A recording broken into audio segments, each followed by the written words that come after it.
Tes, tes. Coba diam ya. Sudah ributnya, sudah dulu.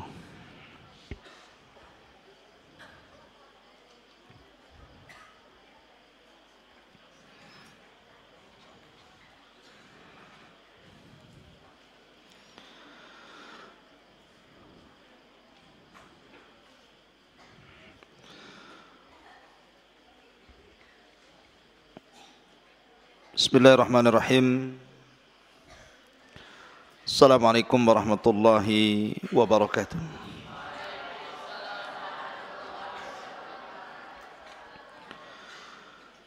Bihamdillah wassalatu wassalamu ala rasulillah wa ala alihi wa sahbihi wa mawalah wa la hawla wa la quwwata illa billahi wa ba'du. Qala Allahu azza wa jal, ya ayyuhalladzina amanu taqullaha haqqa tuqatih wa la tamutunna illa wa antum muslimun, amma ba'du. Ma'asyiral muslimin yang dimuliakan Allah subhanahu wa ta'ala,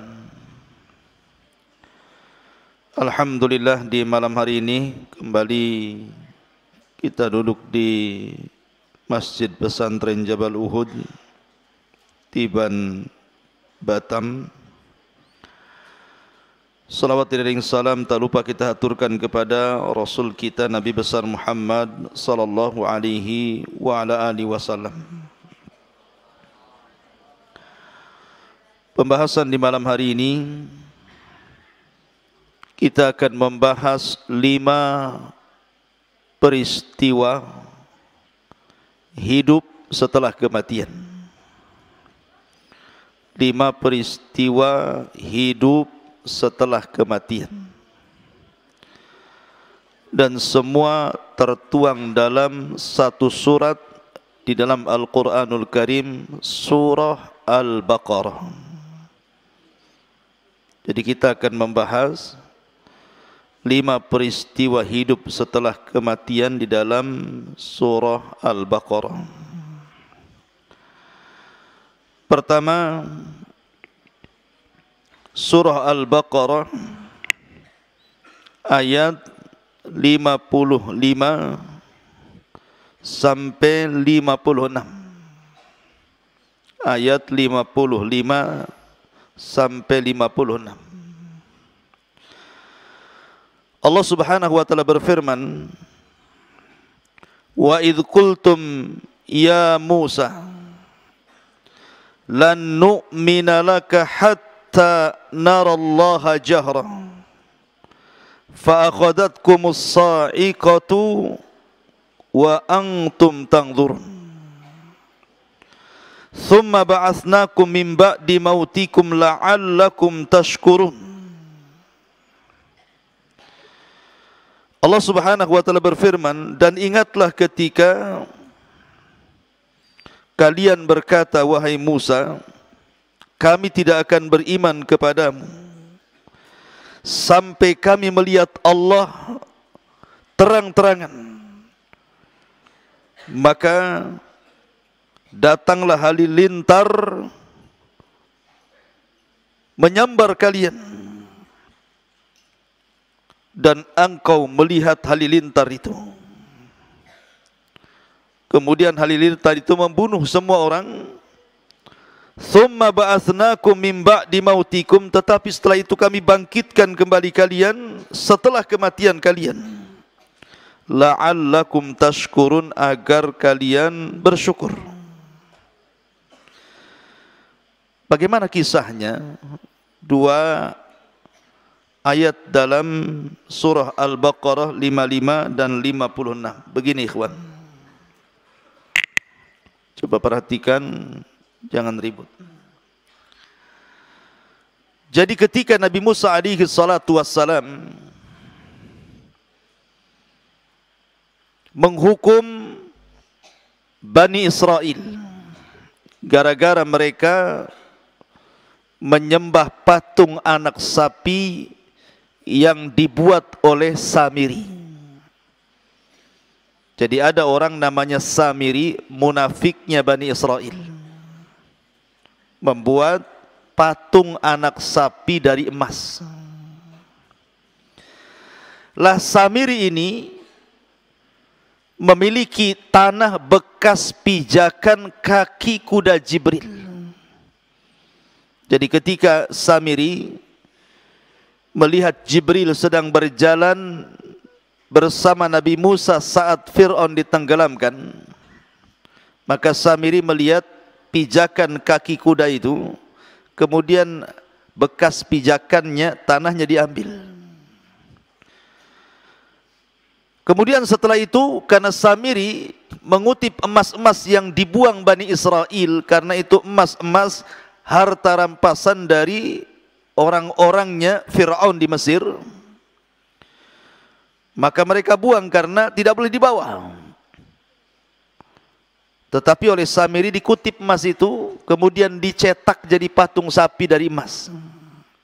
Setelah dicetak jadi patung sapi, tanah bekas pijakan kaki kuda Jibril itu disiramkan ke dalam patung anak sapi itu. Tiba-tiba bersuara, lahu khuar, dalam Quran disebutkan, tiba-tiba suara keluar dari patung anak sapi itu. Di mana suara sapi? Oh, ya. Masyurul muslimin yang dimuliakan Allah Subhanahu wa taala. Lah ketika itu Nabi Musa sedang meninggalkan Bani Israel selama 40 malam untuk mengambil Taurat. Tiba-tiba Samiri mengatakan kepada Bani Israel, lihat, Musa Nabi kalian cari Tuhan jauh sekali, sampai harus ke Bukit Saina, padahal Tuhannya ada di sini, maksudnya patung anak sapi. Maka 70.000 Bani Israel murtad, menyembah patung anak sapi yang dirangkai Samiri dan meninggalkan agama tauhid. Maka sepulangnya Nabi Musa alaihi salatu wassalam dari Bukit Saina dan membawa Taurat serta papan Taurat, melihat 70 Bani Israel murtad, maka Musa pun murka. Kemudian memanggil Harun saudaranya, kemudian memanggil Samiri, akhirnya mengusir Samiri, kemudian menghukum Bani Israel berdasarkan Taurat dengan cara sebagai hukumannya dan sebagai tobatnya karena mereka sudah murtad, maka mereka harus saling tusuk-tusukan satu dengan yang lainnya, saling bunuh-bunuhan dengan satu dengan yang lainnya, sama-sama pegang pisau. Begitu cara tobatnya. Tusuk sini, kamu tusuk saya tusuk kamu. Ya. Akhirnya 70.000 orang itu semua mati. Awalnya mereka nggak mau, karena tobatnya harus saling bunuh-membunuh. Awalnya mereka nggak mau. Karena mereka nggak mau, maka mereka diancam dengan bukit Tur yang diangkat di atas kepala mereka. Wa rafa'na fawqakumut tur khudhu ma atainakum biquwwah. Maka Allah angkat bukit Tur di atas kepala mereka. Mau tobat atau mau dibanting bukit Tur ini? Tobat mati, tak tobat mati. Ya kan? Kalau tak tobat, dihantam bukit Tur mati. Kemudian tobat disuruh tusuk-tusukan, mati juga. Jadi tobat nggak tobat, dua-duanya mati. Tetapi mati di atas tobat, dzalikum khairul lakum inda bari'ikum. Itu lebih baik dibandingkan mati kena azab. Akhirnya mereka pun memilih tusuk-tusukan satu dengan yang lainnya. Kemudian semua mati sebanyak 70.000 Bani Israel. Mati semua. Ya. Maka Nabi Musa alaihi salatu wassalam mulai menggembleng orang-orang yang tidak terlibat dalam pemurtatan Samiri. Kemudian Nabi Musa ingin membawa mereka supaya meyakinkan bahwa dia bisa bicara dengan Allah. Maka diajaklah beberapa orang pilihan menuju Bukit Tursina. Ada yang mengatakan 6 orang, ada yang mengatakan 12 orang, wallahu alam. Yang jelas khawasnya Nabi Musa, orang-orang pilihannya Nabi Musa, diajak oleh Musa biar mereka yakin bahwa dia bisa berbicara dengan Allah. Berangkatlah mereka. Di tengah jalan mereka enggak yakin dengan Nabi Musa. Subhanallah, padahal ini orang pilihan nih. Mereka enggak yakin dengan Nabi Musa, bahkan mengancam dan mengatakan, wa id qultum ya Musa lan nu'mina laka hatta narallaha jahra. Mereka mengatakan, ya Musa, kami tidak akan beriman kepadamu sampai kami bisa melihat Allah Tuhanmu dengan kasat mata. Kata-kata lan nu'mina, kami tidak beriman, maksudnya tidak beriman kepada kenabianmu, atau tidak beriman bahwa engkau itu bisa bicara dengan Tuhanmu. Sampai kami bisa melihat Tuhanmu seperti apa, baru saya yakin. Itulah Bani Israel. Su'ul adab, buruk akhlaknya kepada nabinya. Maka ketika mereka kemudian ngomong seperti itu saja, tiba-tiba karena ucapannya lancang, ikhwan, itu ucapan lancang sekali kepada nabinya.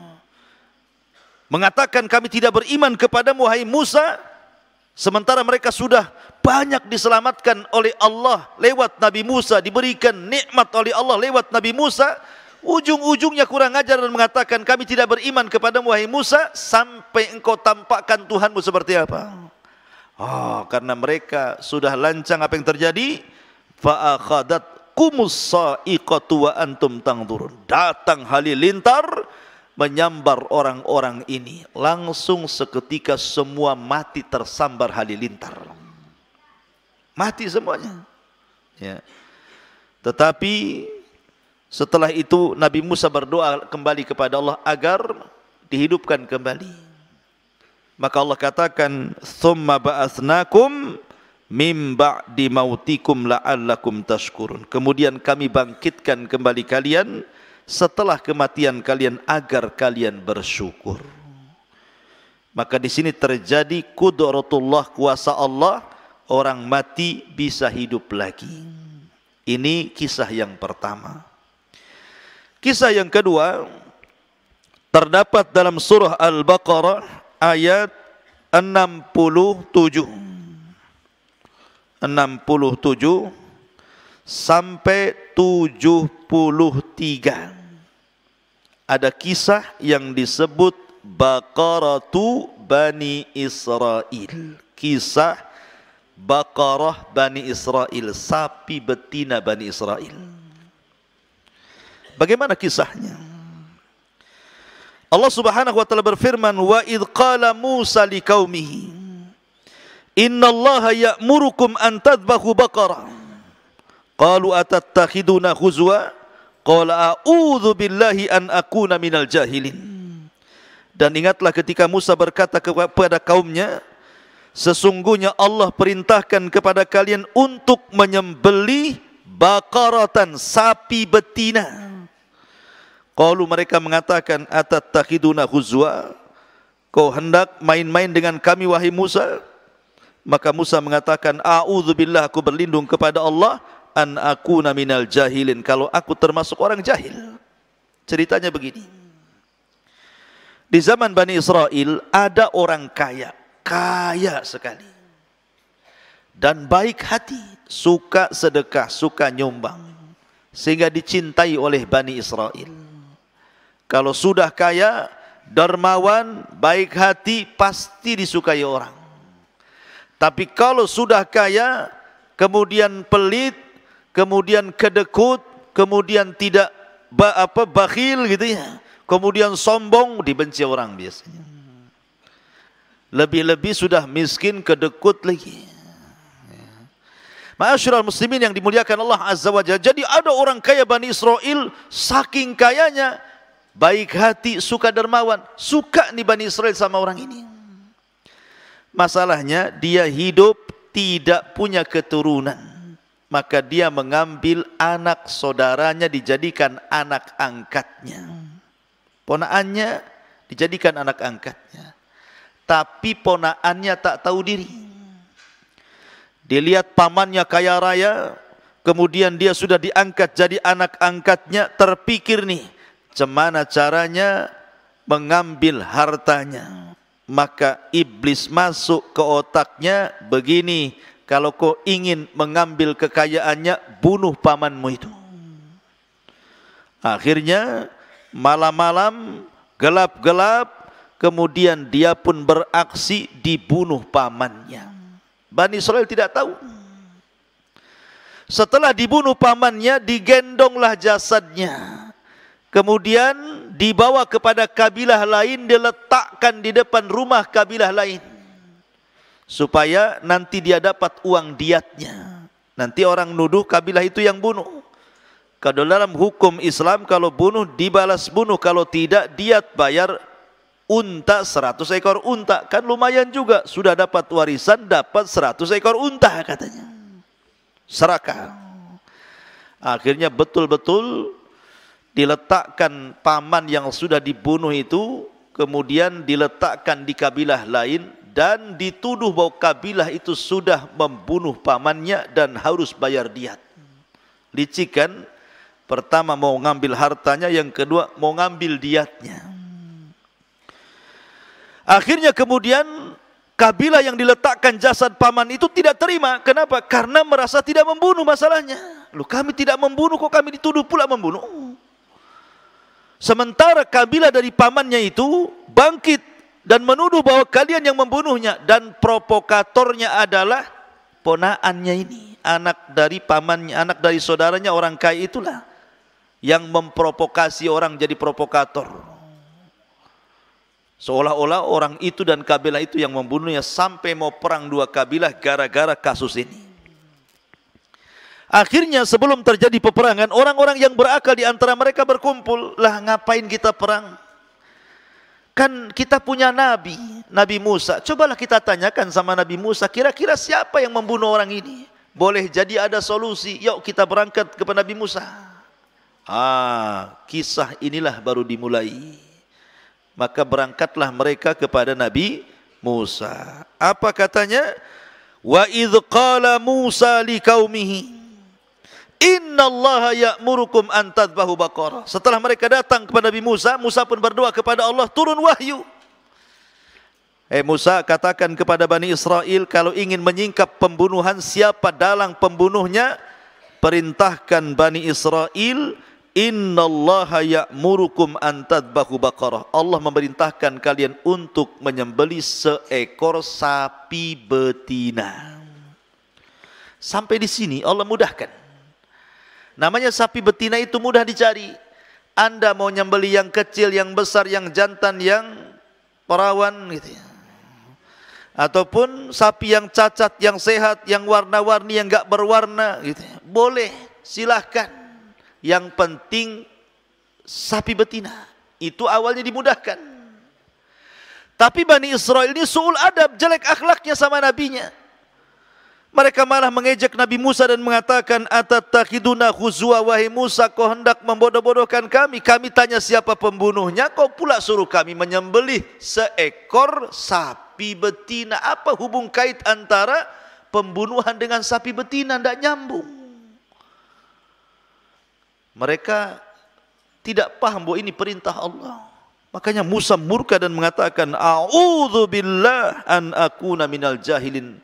Aku berlindung kepada Allah. Ini seruan ini bukan karena kejahilanku, ini perintah Allah. Ya.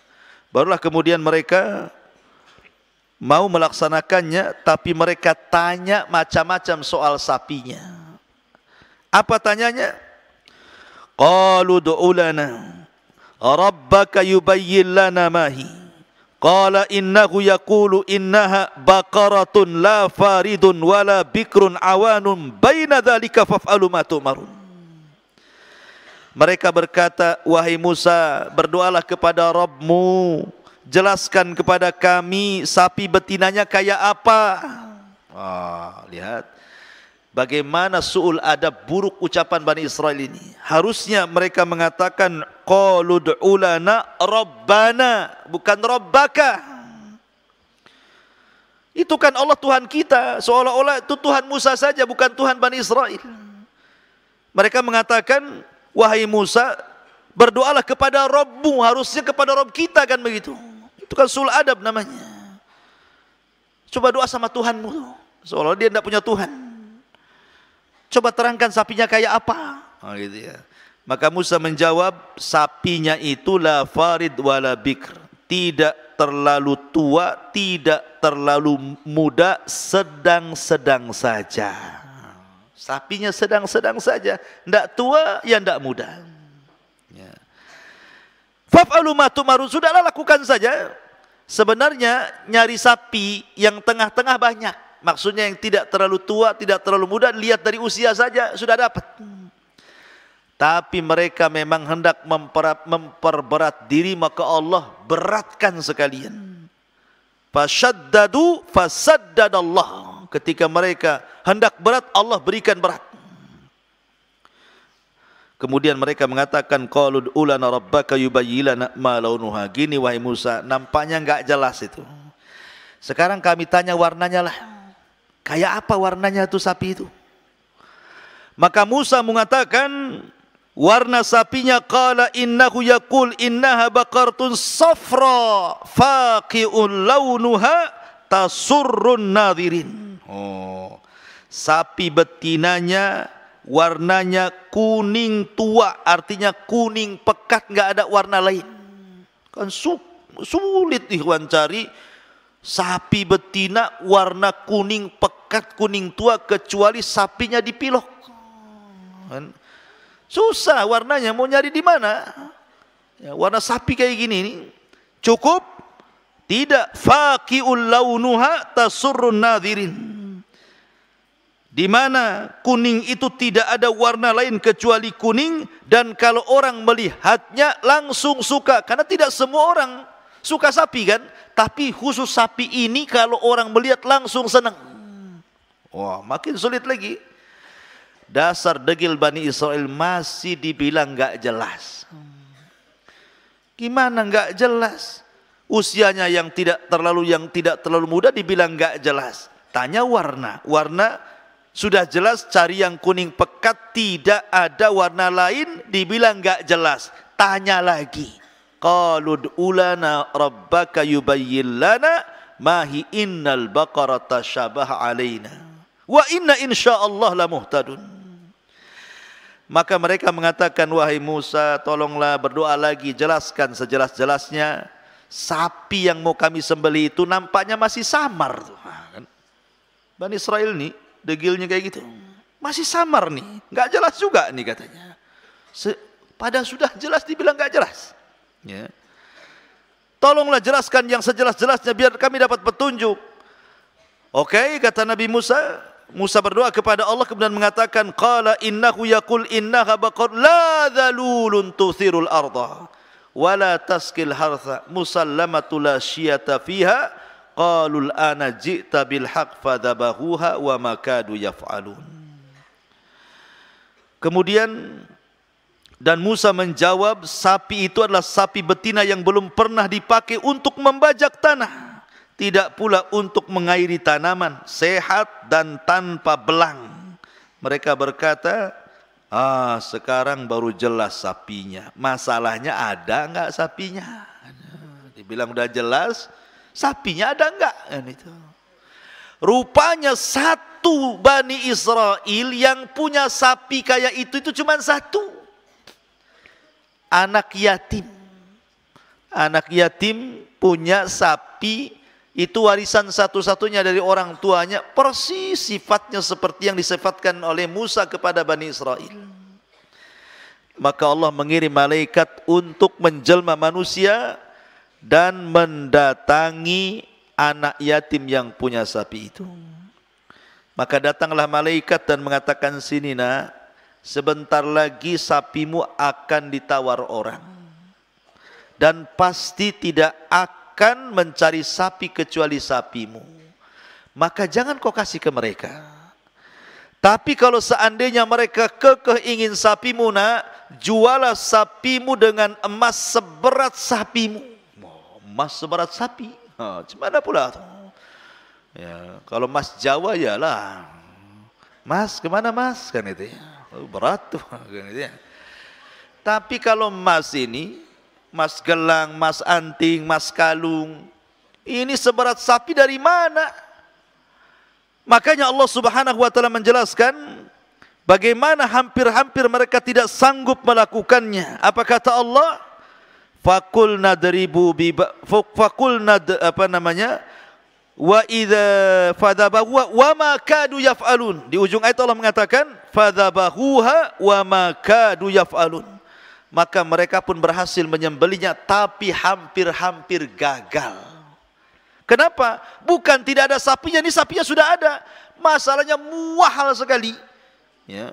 Karena harus membeli dengan emas seberat sapi itu. Dari mana coba? Terpaksalah akhirnya mak-mak, ibu-ibu gitu ya, dicopotin antingnya, kalungnya, gelangnya, dikumpulkan di kilo, kemudian setelah seberat sapi itu baru anak yatim memberikan sapinya. Anak yatim ini kaya mendadak. Gara-gara jual sapi. Gitu ya. Ma'asyiral muslimin yang dimuliakan Allah Azza wa Jalla. Setelah kemudian dapat sapi, apa yang terjadi? Dibawalah sapi itu kepada Nabi Musa. Maka Nabi Musa menyuruh untuk menyembelihnya, disembelihlah sapi itu. Kemudian diambillah bagian daging dari sapi itu. Kemudian dipukulkan ke orang yang mati. Tiba-tiba hidup dia. Kemudian Musa bertanya, hei siapa yang membunuhmu? Kemudian orang yang mati ini melirik-lirik, ternyata pandangannya langsung ke keponakannya. Tuh yang bunuh saya tuh, katanya. Habis itu mati lagi. Ya. Hanya ngasih tahu pembunuhnya, habis itu klak mati lagi. Tapi kan di sini sempat hidup sesaat. Ini namanya hidup setelah kematian. Kuasa Allah, hanya dipukul daging sapi bisa hidup. Tapi yang bisa melakukan seperti Nabi Musa, jangan pula ada orang mati antum pukul-pukul dengan daging sapi kok tak hidup-hidup, katanya. Ya, antum bukan Musa. Ya, ngapain pula antum pukul orang dengan daging sapi pula? Ya. Jadi ma'asyiral muslimin yang dimuliakan Allah Azza wa Jalla, ini peristiwa yang kedua dari kisah hidup setelah kematian dalam surah Al-Baqarah.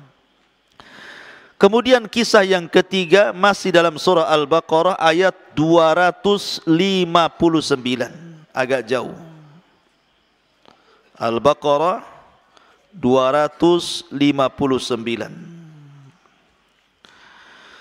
Allah Subhanahu wa taala berfirman di dalam Al-Baqarah 259 tentang kisah di mana Ibrahim alaihi salatu wassalam, di mana ada seorang nabi yang dalam sejarah disebut Uzair. Kisah Nabi Uzair disebutkan dalam Al-Baqarah 259. Allah mengatakan, "Au kalladzi marra ala qaryatin wa hiya khawiyatun ala urushiha." Qala anna yuhyi hadhihi Allahu ba'da mautiha fa amatahu Allahu mi'ata amin thumma ba'athah qala kam labista qala labistu yawman aw ba'da yawm qala bal labista mi'ata amin fangdur ila ta'amika wa syarabika lam yatasannah wangdur ila himarika walinaj'alaka ayatan linnas wangdur ila al-idham kaifa nunsizuha thumma naqsuha lahma falamma tabayyana lahu qala a'lamu anna Allah ala kulli syai'in qadir. Kisahnya begini. Dulu orang-orang Yahudi menguasai Palestina. Tapi orang-orang Yahudi itu terkenal su'ul adab kepada para nabi. Buruk adabnya, buruk akhlaknya, buruk muamalahnya, sehingga terkadang mereka mendustakan Nabi, bahkan sampai membunuh para Nabi. Sampai-sampai Nabi Zakaria dibunuh orang Yahudi, Nabi Yahya dibunuh orang Yahudi, Nabi Isa pun tidak lepas akan terjadi pembunuhan kalau tidak diangkat Allah ke langit. Banyak. Akhirnya kemudian banyak para nabi yang didustakan dan dibunuh. Sebab itulah Allah datangkan kepada Yahudi Bani Israel pasukan besar yang dipimpin oleh Bukhtun Nasr. Ada orang namanya Bukhtun Nasr, penguasa Babil Irak, membawa pasukan besar kemudian menyerang Palestina dan dihancurkan serata-ratanya bangunannya itu. Diratakan dengan tanah. Orangnya dibantai. Perempuannya kemudian jadi budak. Yang lainnya pergi tunggang langgang ketakutan. Dan banyak orang dibantai di Palestina oleh pasukan Bukhtun Nasr yang datang dari Babil Irak. Akhirnya orang-orang Yahudi pun terancam. Kenapa? Karena kalah, Palestina dihancurkan oleh Bukhtun Nasr. Karena padahal sebelumnya mereka sudah baru saja membunuh Nabi Yahya dan Zakaria. Tiba-tiba mereka diserang oleh kerajaan Babil dipimpin Bukhtun Nasr, kotanya hancur sehancur-hancurnya, perempuannya diperbudak, laki-lakinya dibantai, akhirnya yang lainnya lari tunggang langgang gak karu-karuan. Akhirnya kota itu hancur lebur. Kemudian Bukhtun Nasr pulang ke Irak membawa harta rampasan perang dan tawanan-tawanan perang. Kemudian tiba-tiba kota itu sudah hancur, tidak berpenghuni lagi, kota mati. Tiba-tiba ada seorang nabi lewat, namanya Uzair alaihi salam. Di sini cerita dimulai, au kalladzi marra ala qaryatin wa hiya khawiyatun ala urushiha. Atau seperti orang yang melewati sebuah negeri yang bangunan-bangunannya telah roboh hingga menutupi reruntuhan atap-atapnya. Jadi Nabi Uzair ini melihat Palestina yang tadinya megah, rame, sekarang sudah roboh. Enggak ada orang, bangunannya rusak. Ya. Maka Uzair pun berpikir, kemudian termenung dan mengatakan, anna yuhyi hadhillahu ba'da mautiha, kata Uzair. Mungkinkah Allah Subhanahu wa taala kembali menghidupkan kota setelah kematiannya? Uzair bukan mengingkari kuasa Allah, tidak. Seperti kita lah sekarang itu melihat Suria, perang Suria yang tadinya kota yang sangat indah, setelah terjadi perang bom sana sini akhirnya banyak yang rusak. Tentu kita berpikir kapan Suria seperti dulu. Nah, gitu ya. Mungkin gak dia bangkit lagi? Nah, Uzair mengatakan seperti itu ketika melihat Palestina hancur, dihancurkan Bukhtun Nasr. Uzair ini berpikir, barusan kemarin saya lewat kota ini, indah, penuh dengan orang, bangunannya tinggi-tinggi, kok sekarang sudah roboh rata dengan tanah, tidak ada orang pun. Mungkin gak Allah mengembalikan kota ini seperti semula? Nah, itu dalam hati Uzair berpikir seperti itu. Akhirnya karena sudah panas duhur, Uzair pun mencari tempat istirahat. Masuklah dia ke dalam gua kecil, kemudian dia pun menyandarkan, merebahkan badannya, tiba-tiba tidur dan tidak bangun-bangun sampai 1 abad. 1 abad berapa? 100 tahun. Tidur 100 tahun, ikhwan. Antum aja tidur 2 hari itu udah malas luar biasa ya. 100 tahun tidur, puas enggak tuh tidur 100 tahun tuh? Antum enggak puas lah. Jadi akhirnya kemudian tidur 1 abad tuh, enggak bangun-bangun. Masya Allah, kuasa Allah. Lah Uzair ini membawa perbekalan makanan. Di makanan itu ada roti gitu ya. Lah ketika itu kan Uzair sedang buat roti itu. Jadi sedang ngadon roti dengan dikasih asir, dikasih jus gitu ya, dicampur biar lembut rotinya. Ditaruh di panci gitu. Kemudian keledainya diikat di samping gua. Kemudian sambil nunggu makanan itu dia tidur. Rupanya ndak terasa 1 abad dia baru bangun. Apa yang terjadi dengan makanannya? Dan apa pula yang terjadi dengan keledainya? Disinilah kuasa Allahnya. Maka Allah Subhanahu wa taala kemudian bangunkan Uzair setelah fa'amatahullahu mi'ata amin. Setelah Allah buat Uzair itu diwafatkan, maksudnya ditidurkan selama 100 tahun 1 abad. Tsumma ba'atsah, tiba-tiba Allah bangunkan. Diutusnya malaikat suruh bangunkan, bangunkan Uzair tuh udah lama, udah 100 tahun tuh dia tidur tuh. Akhirnya pun dibangunkan sama malaikat, ditanya sama malaikat, kam labista, berapa lama kau sudah tinggal di sini Uzair? Kata Uzair, labistu yauman au ba'da yaum. Dia kaget, oh boleh jadi saya baru tidur 1 hari atau mungkin setengah hari katanya. Karena dia tidurnya ketika ditidurkan duhur, ketika dibangunkan asar, disangkanya tidur dari duhur ke asar, padahal sudah 1 abad dia tidur. Ya. Akhirnya kemudian dijelaskanlah sama malaikat ini. Malaikat ini mengatakan, ya Uzair, bal labista mi'ata amin. Engkau sudah 100 tahun loh, bukan 1 hari setengah hari, 100 tahun kau tidur tuh. Fangdur ila ta'amika wa syarabika lam yatasanna. Lihat makanan yang dulu kau buat, kau adon dengan asir, dengan khubaz itu, roti dan jus itu, tidak berubah. 100 tahun tidak berubah. Mukjizat. Antum saja kalau buat susu, taruh di gelas, kemudian dibiarkan di lemari, bulan depan baru diminum, kalau dipastikan mencret, pasti mencret. Berubah kan? Buat susu hari ini, bulan depan diminumnya, apa enggak mencret? Berubah. Ya, ini tidak berubah ini. Padahal sudah 1 abad makanannya enggak berubah. Begitu-gitu aja makanannya itu. Yang masalahnya bukan makanannya, keledainya enggak ada. Makanannya tidak berubah, keledainya tidak ada. Yang dilihat banyak tulang berserak-serak di situ. Jadi dia heran, ini makanannya ada, tapi keledai saya tak ada. Jadi kan disangkanya tidur sebentar masalahnya. Lain kalau makanannya sekalian enggak ada. Ini makannya enggak berubah, lam yatasanna. Tidak berubah sama sekali. Tapi kok keledainya enggak ada, tapi kok banyak tulang di bawah ini. Akhirnya kemudian Allah Subhanahu wa taala berfirman, fangdur ila ta'amika wa syarabika lam yatasanna. Lihat makananmu, minuman enggak berubah kan? Tapi wangdur ila himarik, lihat sekarang keledaimu. Walinaj'alaka ayatan linnas, kami akan jadikan keledai itu tanda kuasa Allah bagi manusia.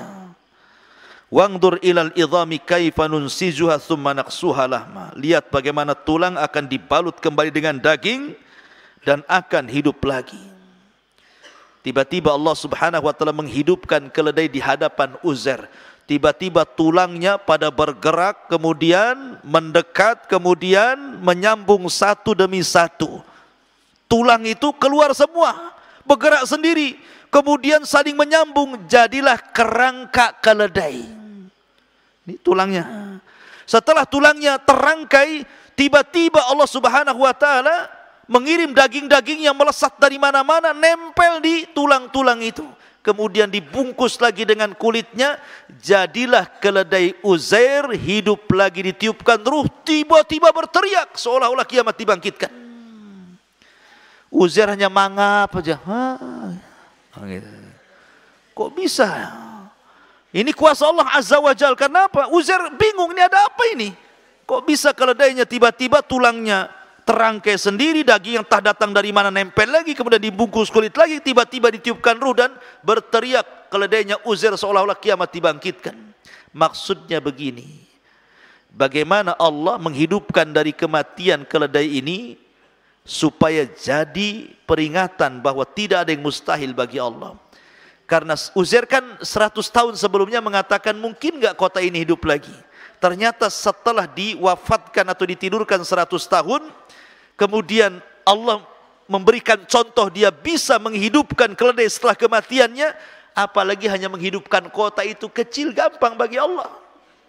Tiba-tiba kemudian dia keluar, bawa keledainya, bawa makanannya. Tadinya kota yang hancur, lebur, berantakan, rupanya kota itu sudah kembali ramai. Kembali bangunannya megah-megah, kembali ekonominya jalan lagi. Pokoknya Uzair senang karena Allah sudah mengembalikan kota itu sebagaimana sebelumnya. Maka Uzair pun pulang. Dia kan sudah 100 tahun ngilang masalahnya.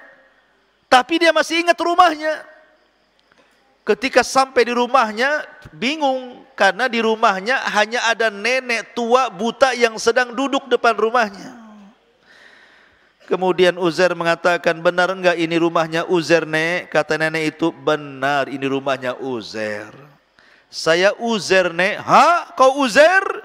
Ah, jangan bohong, Uzair sudah hilang 100 tahun, ngaku-ngaku Uzair pula kau, katanya. Nah, itu bahasa Medannya ya.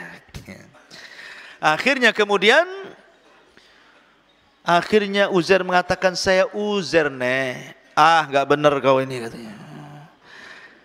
Kalau kau Uzair, kata nenek itu, Uzair itu seorang nabi. Doanya mustajab. Dia bisa berdoa. Kalau memang kau Uzair, doakan aku supaya sembuh mataku.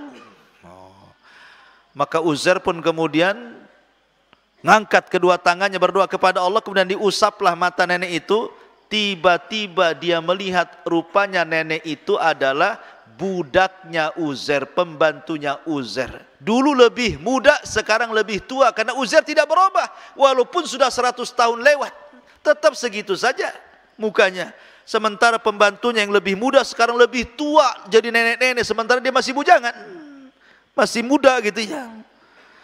Akhirnya pas kemudian nenek itu melihat Uzair.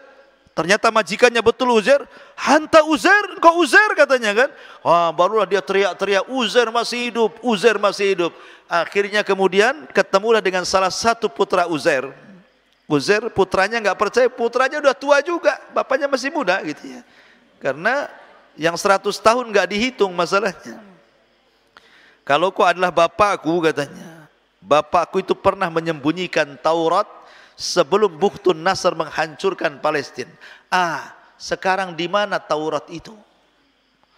Akhirnya kemudian Uzair pun mencari-cari Taurat. Rupanya setelah ditunjukkan tempat Taurat disembunyikan, Taurat itu sudah hancur kena puing-puing, apalagi sudah 100 tahun.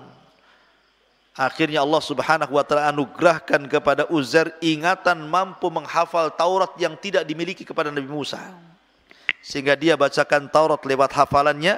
Sejak itulah orang Yahudi menganggap Uzair itu anak Tuhan. Wa qalatil Yahud Uzair ibnullah wa qalatin Nasara al-Masih ibnullah. Orang Yahudi mengatakan Uzair itu anak Allah. Ini peristiwa yang ketiga. Kemudian peristiwa yang keempat, Allah Subhanahu wa taala juga menceritakan hal yang sama tentang kisah Nabi Ibrahim ayat setelahnya. Langsung setelah kisah Uzair, langsung ayat 260-nya diceritakan. Wa idh qala Ibrahimu rabbi arini kaifa tuhyil mauta. Qala awalam tu'min qala bala walakin liyatma'inna qalbi. Qala fakhud arba'atan minat tayri fasurhunna ilaika thumma ij'al ala kulli jabali minhunna juz'a thumma ud'uhunna ya'tinaka sa'ya wa'lam annallaha azizun hakim. Dan ingatlah ketika Ibrahim berkata, ya Tuhanku, perlihatkanlah kepadaku bagaimana engkau menghidupkan orang mati. Allah berfirman, belum percayakah engkau wahai Ibrahim? Maka Ibrahim menjawab, aku percaya Rabb, tetapi agar hatiku tenang. Maka Allah berfirman, kalau begitu ambillah 4 ekor burung. Ada yang mengatakan 4 ekor burung itu 1 ayam, 1 entok, 1 burung, 1 apa ya tafsirannya gitu. Yang jelas dia jenis burung. Kemudian cincanglah 4 burung itu. Kemudian letakkan di masing-masing bukit 1 bagian. Kemudian panggillah mereka. Niscaya mereka akan datang kepadamu dengan segera. Ketahuilah Allah Maha Perkasa dan Maha Bijaksana. Jadi Nabi Ibrahim dan dia Khalilur Rahman meminta kepada Allah Azza wa Jal agar menerangkan bagaimana Allah Subhanahu wa taala menghidupkan setelah kematian di hari kebangkitan. Maka Allah mengatakan, ya Ibrahim, kau tidak percaya aku akan membangkitkan manusia di hari kebangkitan? Kata Ibrahim, tidak, aku yakin, cuma aku biar tenang saja ya Rabb. Ah, kalau begitu begini, kau tangkap 4 burung itu, kau cincang. Letakkan kepalanya di Jabal Uhud satu. Ya. Badannya di mana? Di Himalaya sana satu. Ya. Buntutnya di mana? Di mana? Oh, di Bandung sana, di Padang satu. Sumatera mana lagi? Di Alor sana, di Flores sana. Cari mana Himalaya sana. Jadi seandainya ini kita contohkan, letakkan gunung sana, letakkan gunung sana, letakkan gunung sana, kepalanya sana, kakinya sini, badannya di sini. Akhirnya Ibrahim melakukannya. Kemudian setelah itu Allah katakan, panggil sekarang. Tiba-tiba ketika dipanggil, burung itu melesat, kepalanya lari, kakinya lari, badannya lari, sambil melayang terangkai sendiri, tiba-tiba datang menghadap Ibrahim, sudah hidup kembali. Wah, luar biasa. Ya. Itu mukjizat Ibrahim. Kalau antum nyincang burung, ya ujung-ujungnya antum masak lah. Tidak mungkin dibalikan hidup lagi. Ya. Karena manusia tidak bisa menghidupkan yang seperti itu. Ini kisah yang keberapa? Yang keempat, masih dalam surah Al-Baqarah. Kemudian kisah yang kelima, yang terakhir adalah kisah apa namanya? Kisah apa? Masih surah Al-Baqarah. Oh, kisah Nabi Hazkiel. Al-Baqarah 243. Ini yang terakhir ya. 243. Kisah Nabi Hazkiel 243. Allah Subhanahu wa taala berfirman 243, Alam tara ilal ladzina kharaju min diyarihim wa hum ulufun hadaral maut. Faqala lahumullahu mutu thumma ahyahum. Innallaha ladzu fadlin 'alan nas walakinna aktsaran nasi la yashkurun. Tidakkah engkau lihat kepada orang-orang yang mereka keluar dari negeri mereka dan jumlah mereka uluf ribuan karena menghindari kematian. Maka Allah berfirman kepada mereka, matilah kalian. Kemudian mereka mati. Kemudian Allah katakan, hiduplah kalian. Maka mereka pun hidup. Sesungguhnya Allah sungguh pemilik keagungan atas manusia, akan tapi kebanyakan manusia tidak bersyukur. Jadi begini kisahnya ikhwan, kisah Nabi Hazkiel ini. Jadi di Bani Israel itu pernah terjadi semacam corona. Dulu kan awal-awal corona di mana? Di Wuhan, Cina kan. Beritanya kan heboh tuh. Ya. Sampai mayat bergelimpang-gelimpangan tuh, nggak karu-karuan di jalan-jalan, sampai daerah negeri mana itu sampai nggak terurus jenazahnya, meninggal geletak di jalan di mana-mana gitu ya. Macam itulah di zaman Bani Israel terjadi wabah yang disebut dengan wabah taun. Jadi datang taun membunuh ribuan jiwa Bani Israel, lah yang selamat keluar. Yang selamat keluar karena takut tertular taun. Akhirnya yang selamat tidak terkena taun itu mereka, karena takut tertular mereka keluar dari negerinya. Akhirnya mereka cari tempat yang selamat. Ketika sampai di tempat yang jauh dari tempat asal mereka terkena wabah, tiba-tiba baru sampai di tempat itu, rupanya malaikat maut sudah nunggu mereka. Tujuannya menghindar taun supaya jangan terkena penyakit taun agar tidak mati. Mereka keluar dari negerinya, sampai di tempat yang dikira selamat, tiba-tiba malaikat maut pula ada di situ. Lah, ini gimana ceritanya? Menghindar kematian, jatuh ke kematian namanya. Maka ketika mereka sampai melihat malaikat maut, maka Allah perintahkan malaikat maut cabut mereka semuanya nyawanya itu. Akhirnya ribuan orang yang mengungsi mati semua. Kata para ulama, al-qadaru la yamna al-hadaru la yamna'ul qadaru. Al-hadaru la yamna'ul qadar. Bahwa menghindar dari takdir tidak mencegah adanya takdir. Menghindar dari kematian pasti akan dihadapkan dengan kematian lain.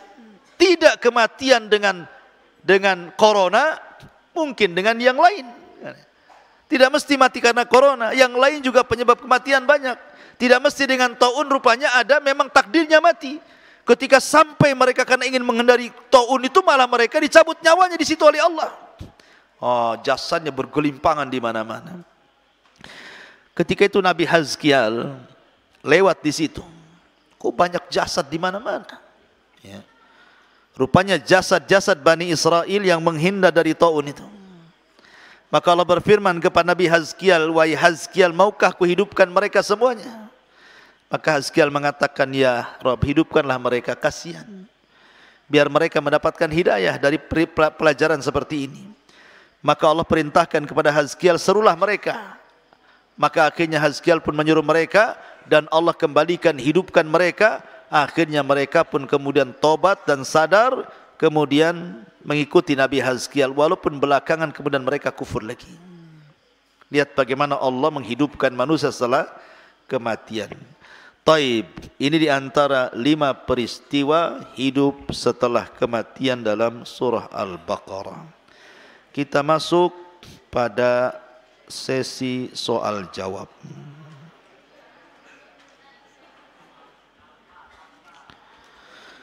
Taib.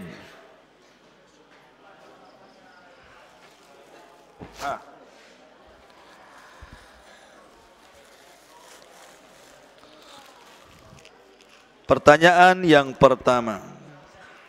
Ikhwan SMP dulu, SMA dulu. SMP dari kiri sebelah sana. Kanan tunggu dulu. Pertanyaannya, siapakah Nabi yang tidur 100 tahun? Jangan ribut. Yang dekat dulu aja antum. Cepat. Nabi Ahsan. SMP sebelah sini dulu. Kita ambil dulu Nabi Uzair. Nabi Uzair ketika ditidurkan 100 tahun, ya, yang berubah makanannya apa keledainya? Yang gemuk tuh. Fadal. Keledainya. Ahsana. Fadal.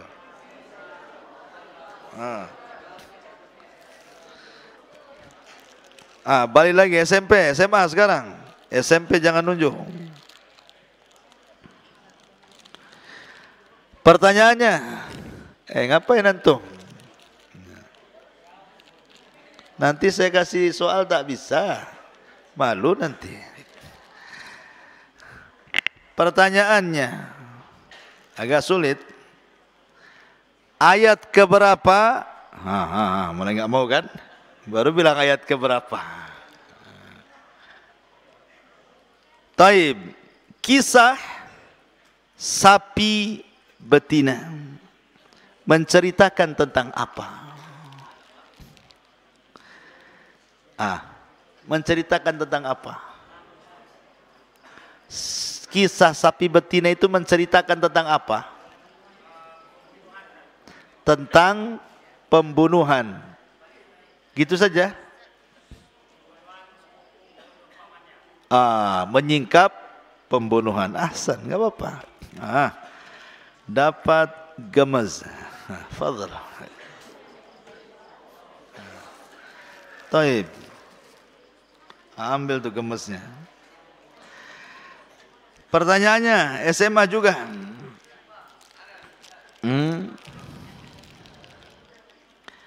Sebutkan 3 kisah hidup dari kematian. Kisah apa saja? Secara singkat. Hidup setelah kematian yang baru saya jelaskan. 3 kisah hidup setelah kematian dalam surah Al-Baqarah. SMA,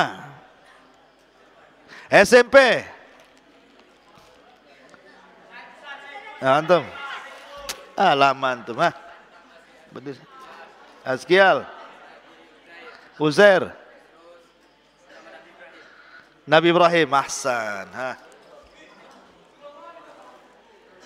Sisa 2. Kisah apa lagi? Antum. Nggak apa-apa. Okay. Ah, sudah itu. Udah, tadi apa tadi? Hazkial. Ibrahim. Sama Uzair. Kaumnya Bani Israel disambar petir satunya. Hah? Sapi? Ahsan, sapi betina. Fadl. Ambil. Taib, sekarang ahwat dulu. Tenang antum. Gantian.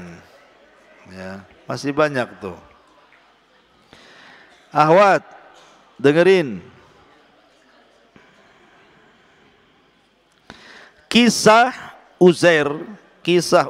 Siapa yang menyerang Palestina dan membantai Yahudi serta menawan perempuannya dan dibawa ke Babil? Siapa raja yang menyerang menyerang Palestina itu?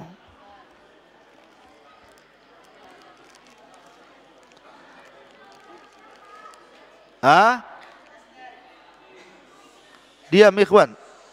Diam. Antum tidak bisa diam.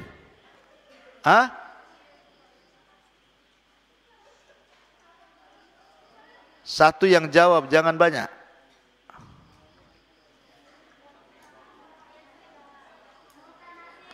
Bukhtun Nasr, ya taib, ahsan. Bukhtun Nasir. Enggak apa-apa, Bukhtun Nasr. Ya, ahsan. Dia raja negeri apa? Siapa yang tahu? Raja negeri apa Bukhtun Nasr?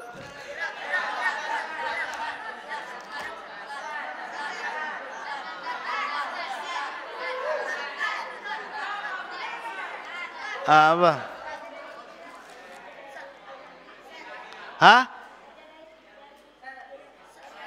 Dari Iran. Bukan. Dari Irak. Iya, apa namanya kerajaannya? Babil, ahsan.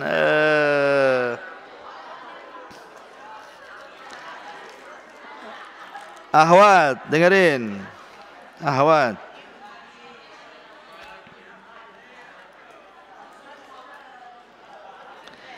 Kisah Nabi Uzair. Ahwat, perhatikan, diam.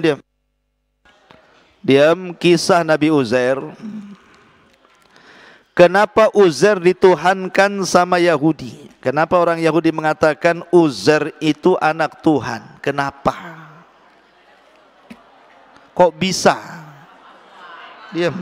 Diam, ahwat.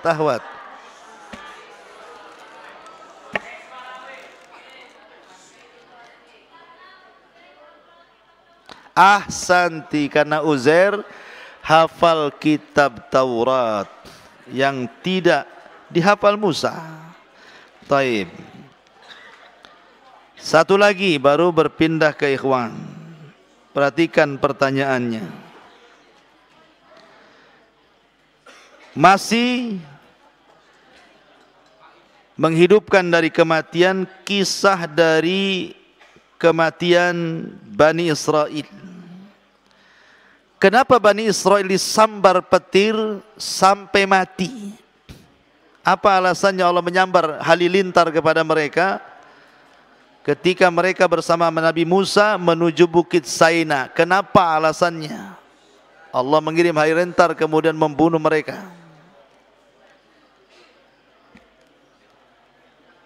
Akhwat, fadal.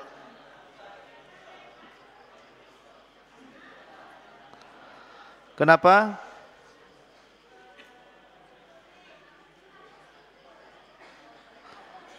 Halo?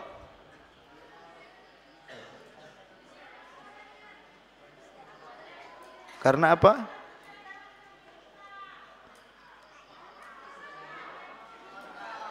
Diam ikhwan. Antum nih buat rame aja. Ulangi. Karena mereka tidak beradab. Itu bukan alasan.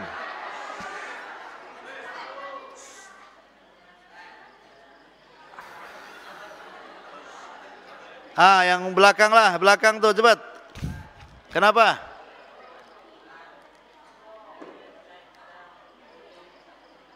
Mereka tidak minta melihat Allah. Ahsan. Enak, fadhal.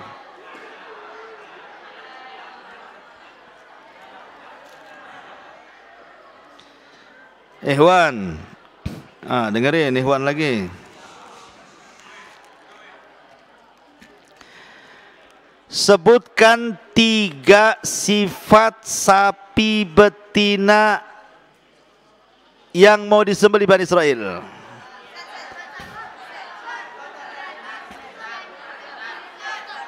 Antum.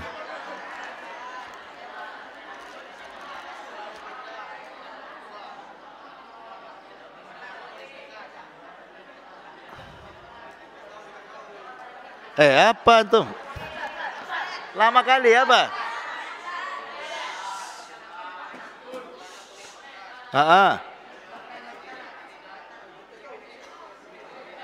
Lama teman. Antum, cepat. Iya.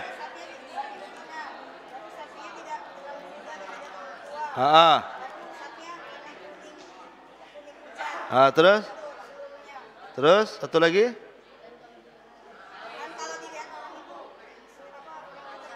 Tertarik. Terus satu lagi? Ahsan, belum pernah dibaca. Fadhal. Gitu kalau jawab, bisak-bisik aja jelas. Dengerin dulu. Taib. Pertanyaan selanjutnya, ikhwan. Siapa yang hafal kisah Baqarah Bani Israel? 1 ayat kan? 2 ayat, 3 ayat, sampai selesailah. Innallaha ya'murukum an tadbahu baqarah. Siapa yang hafal ayatnya?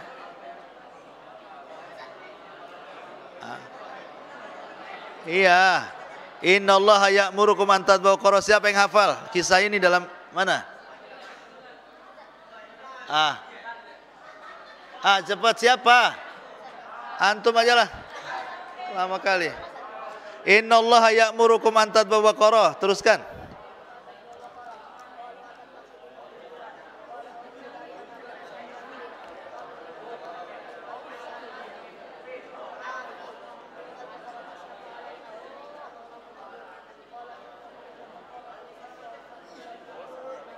Ayo.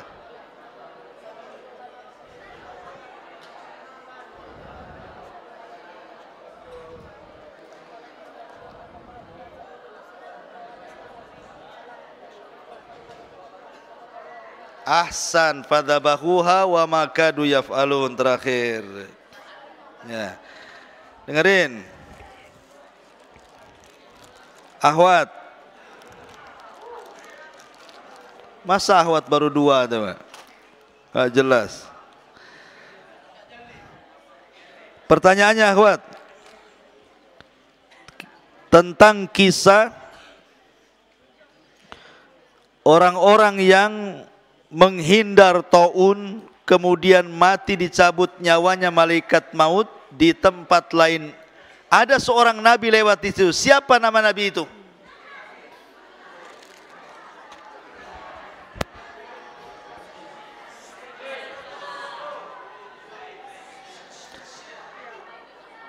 Nabi Hazkial. Ahsanti, Nabi Hazkial.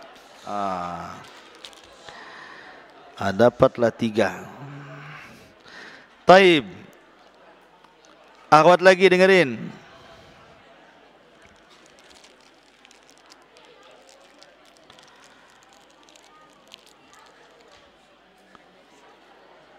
Ketika kisah Nabi Ibrahim alaihi salatu wassalam, dia ingin meyakinkan bahwa dia ingin supaya Allah membuktikan dia sanggup membangkitkan manusia dari kematiannya. Maka Allah kemudian mencontohkan kepada Ibrahim. Contoh apa itu?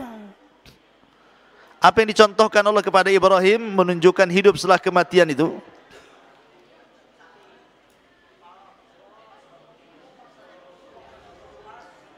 Ahwat,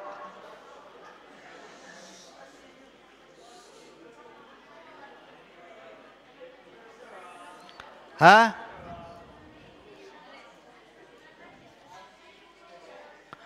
Menyembelih burung. Berapa burungnya? 4. Ahsan. Dengan menyembelih burung 4 ekor. Taib. Nah, Ikhwan lagi, jangan ribut. Dengerin.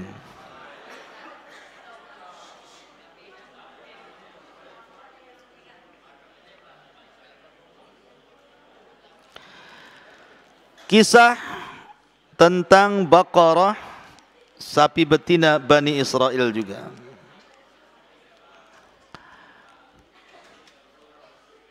Siapa yang membunuh?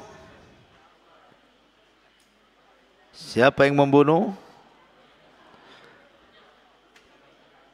Orang kaya di zaman Bani Israel? Belum. Dengarin dulu.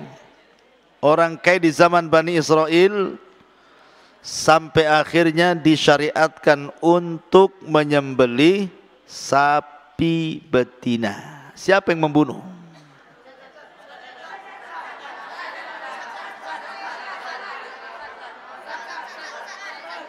Mana? Siapa? Boleh? Apa? Keponakannya?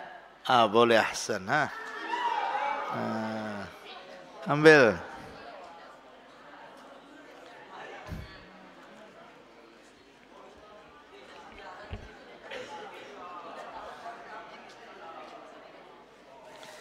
Pertanyaan di luar tema. Pertanyaan di luar tema. Dengerin, tetapi ini sering saya sampaikan di kajian. Pertanyaan di luar tema. 1, bagi Ikhwan. Berapa jumlah para nabi dan rasul?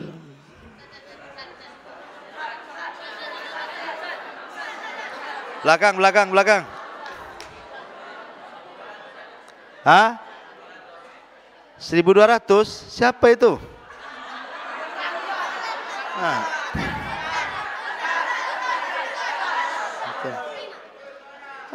Lain. Antum. Apa? Apa? Antum. Belakang. 25. Apa pula lah antum ini? Berapa jumlah para nabi? Berapa jumlah para nabi? Lama. Kita berapa? Bukan, pun nggak ada yang tahu.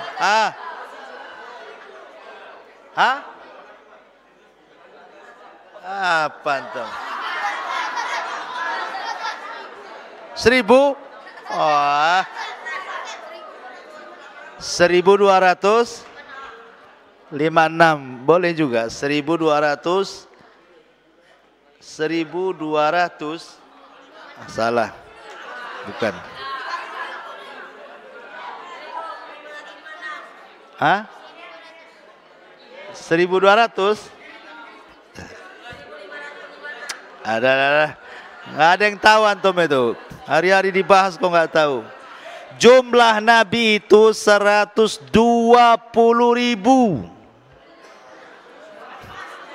Dengerin ya. 120.000.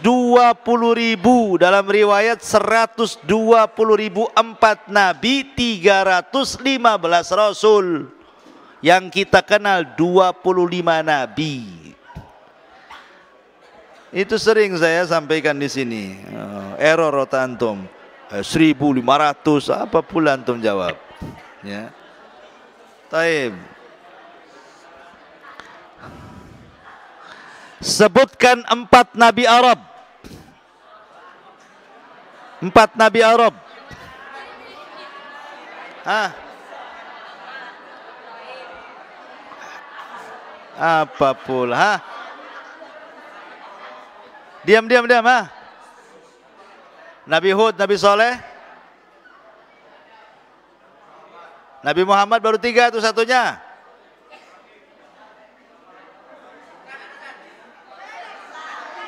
Hah? Apa pula? Hah?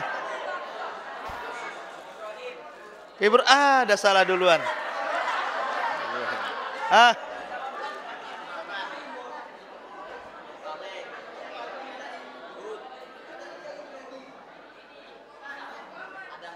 Adam pula. Hah? Hah?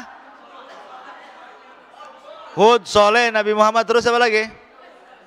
Satu lagi siapa? Yunus pula. Hah? Hah?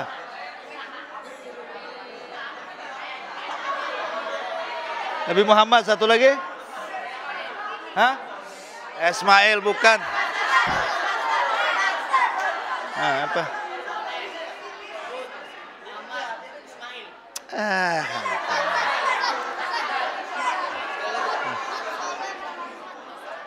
Hah? Lain. Ayo. Oke, Nabi Hud, Nabi Soleh, Muhammad. Satu lagi siapa?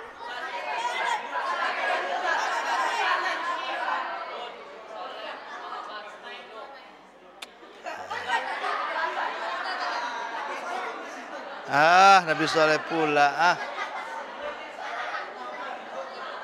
Iya, satunya siapa? Nabi Nuh.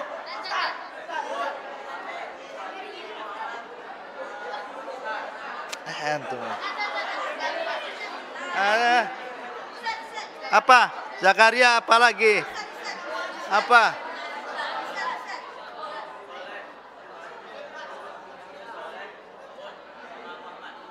Bukan apa? Siapa antum? Hah? Nabi Nuh pula, kacau. Ujung. Dapat.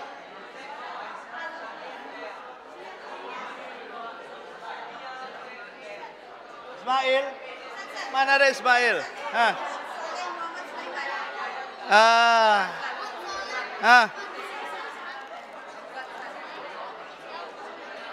Aduh, nggak ada yang tahu, kawan. Sebanyak ini, awas kameranya kesentuh. Duduk.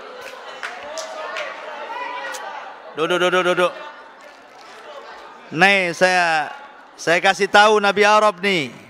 Nabi Arab itu, Nabi Hud diutus kepada Ad, Nabi Soleh diutus kepada Samud, Nabi Syu'aib diutus ke Madian, Nabi Muhammad diutus ke bangsa Arab. Ismail bukan Nabi Arab, dia dihijrahkan dari Palestina ke Arab. Cuman Syu'aib, makanya hadiahnya untuk Abu Humairah, karena antum tidak bisa, ya kan? Taib. Dengerin. SMP sebelah sini ulul azmi siapa aja?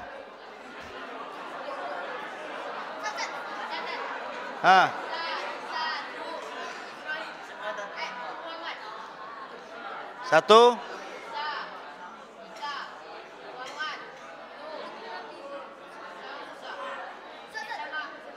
Ibrahim, Ahsan.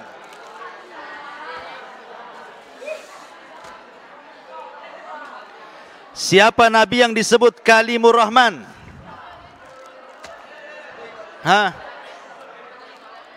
Iya, siapa? Siapa yang jawab? Antum? Siapa Kalimur Rahman? Nabi Musa. Ahsan. Ambil.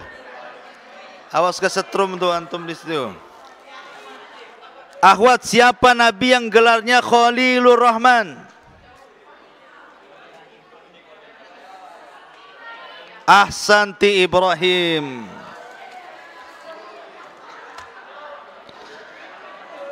Siapa Nabi yang disebut dengan Imamus Sabirin? dikenal dengan kesabarannya siapa? Imam Mahdi. Nabi Yakub? Bukan. Nabi Ahsan Ayub. Sini.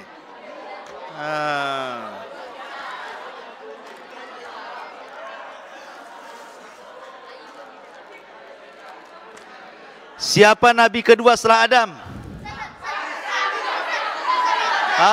Apa lah? Bukan. Bukan. Apa siapa? Bukan. Apa? Idris? Bukan. Nabi? Sip?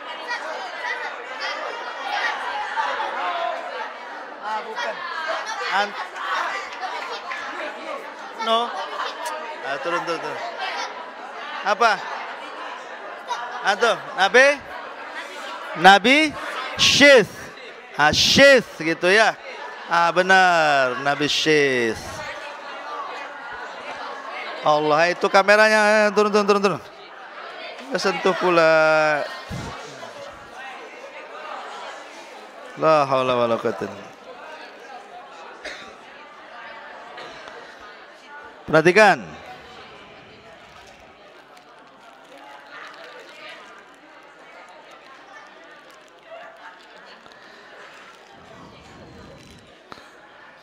Nabi siapa? Ingat, Nabi siapa yang mukjizatnya mampu menghentikan matahari? Ahsan, Yusai bin Nun.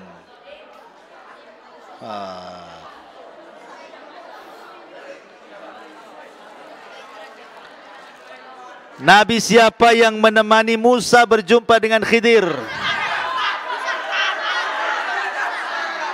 Yusa. Ahsan. Diam. Antum ini. Ahwat, dengerin Ahwat. Diam. Gantian Ahwat.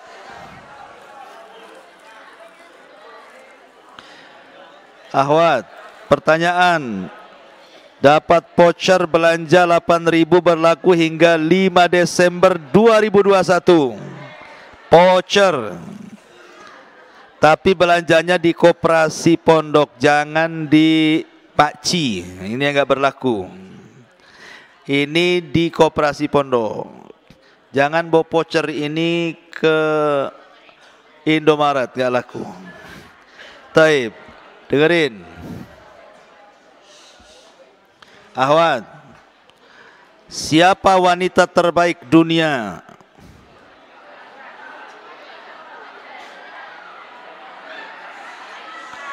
Diam.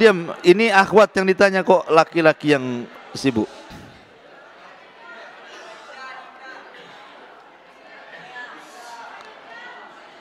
Jangan ribut. Kenapa ribut sih? Khadijah 1, Fatimah 2, Asyah 3, Ahsanti Maryam bintu Imran. Ahsanti. Taib, pertanyaan lagi. Anda dapat voucher belanja RP 8.000 berlaku hingga 5 Desember 2021. Dengerin.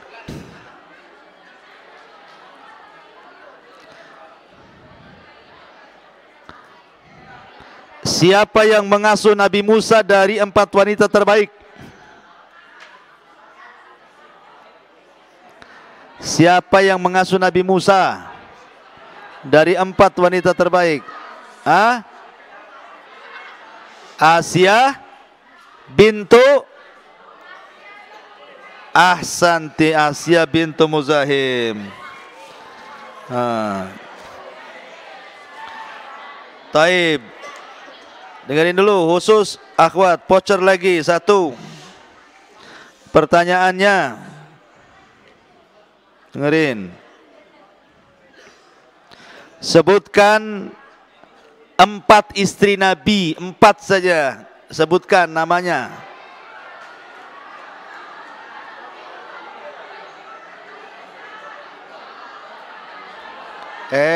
Jangan ribut.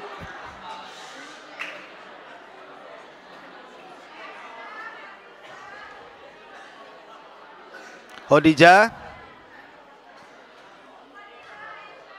Iya, satu lagi. Aywa. Dapatlah voucher. Taib. Sebutkan 4 putri Nabi.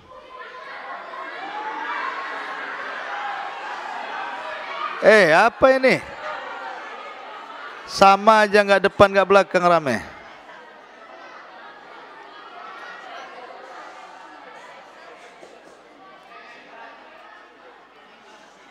Ruqayyah, Ummu Kulsum. Ruqayyah, Ummu Kulsum, siapa lagi? Fatimah satunya. Zainab, ahsanti. Iya, sekarang Ikhwan, dengarin Ikhwan. Gantian, tinggal 3.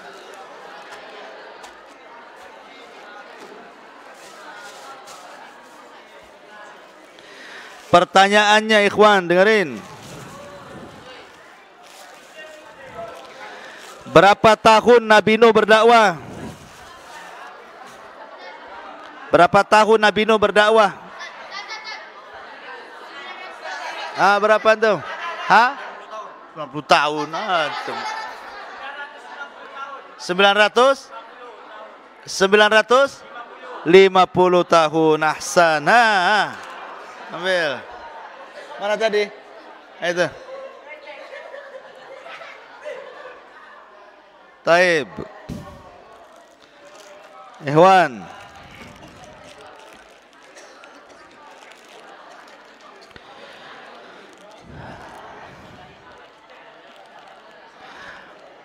Nabi SAW, dengerin dulu. Berjumpa dalam peristiwa Isra dan Mi'raj itu dengan beberapa nabi.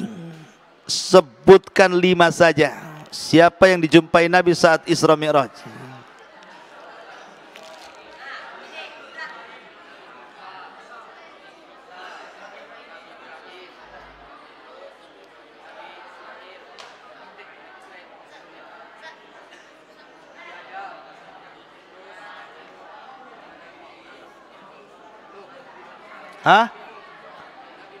No? Ngaco. Antum. Cepat. Isa. Adam. Idris. Harun. Ibrahim. Ahsan. Dapatlah antum. Satu lagi. Jumbo. Perhatiin. Siapakah wanita di zaman Fir'aun yang digoreng gara-gara beriman?